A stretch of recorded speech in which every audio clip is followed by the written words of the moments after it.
the wine world can be very intimidating. There's all these crazy slogans and sayings, and the wine is buttery, and the wine is rich, and the wine is mineral-like, and the wine tastes like chocolate and rhubarb and raspberry. And cinnamon. And cinnamon and clove and licorice. And sometimes you're looking at the glass and saying, I don't see that. How can that be? Hey, let's just start with tasting some things that you might like. Is it good? Is it good? What's happened in the last 20 years is the wine world has gotten really complicated, and it's gotten kind of A little snooty? You almost have to have a PhD in order to figure out what it is that you're drinking.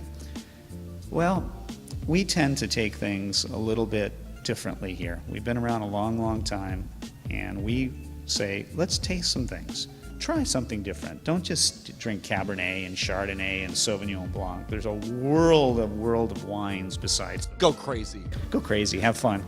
So many times people think that in order to enjoy wine, you got to know a lot about wine. And that's not the case.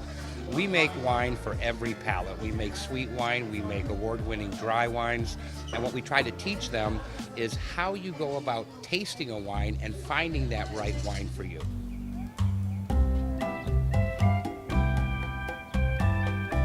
So you're probably going to want to see my ID. It's really okay.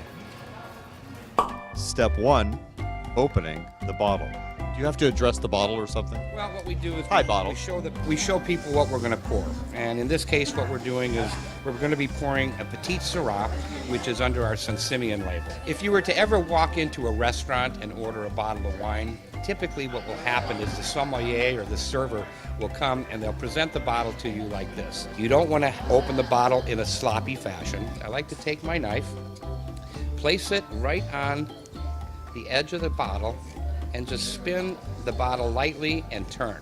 You got a nice tight cut and the bottle's exposed. You want to center the screw in the middle of the cork and then twist the bottle to start. So you don't twist the corkscrew, you twist the bottle. Twist the bottle to start. We'll push the corkscrew all the way in now, the bridge on the top of the bottle.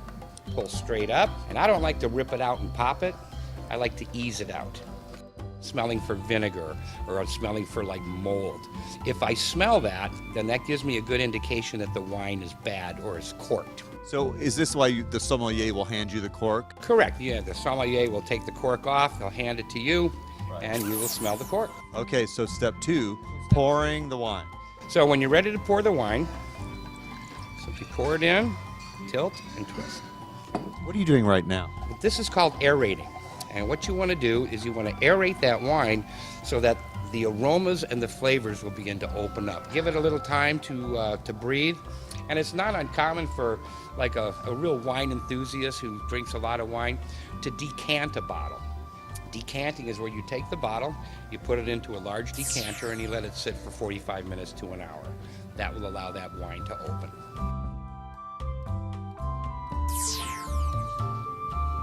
When I do that, I'm getting the primary notes of the wine. And a note is a smell. It's like a singing?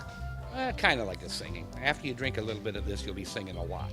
But when I want to dig deep into the actual wine itself, I immerse my nose in the glass. Not in the wine, but in the glass. I tilt my head and I lay that glass on the bridge of my nose.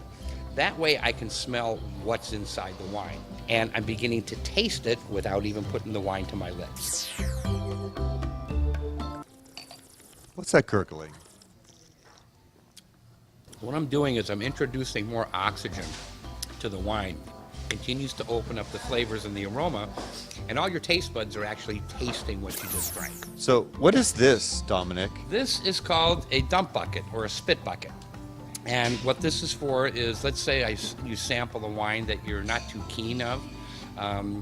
You don't want to drink it, but you don't want to seem like ungrateful. This is a dump bucket. So if you don't like it, put your balance of the wine in there.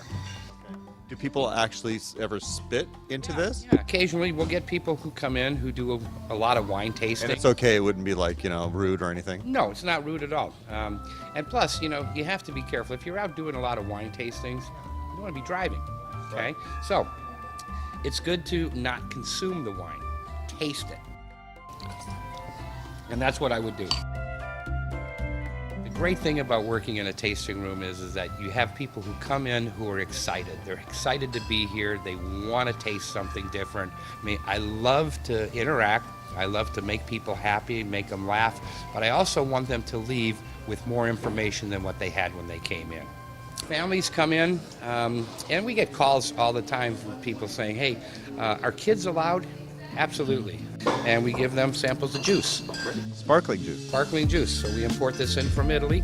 It's called Donelli, and it's 100% sugar-free and alcohol-free. Wow. And they get the little plastic cups. Cheers. Salute. Salute.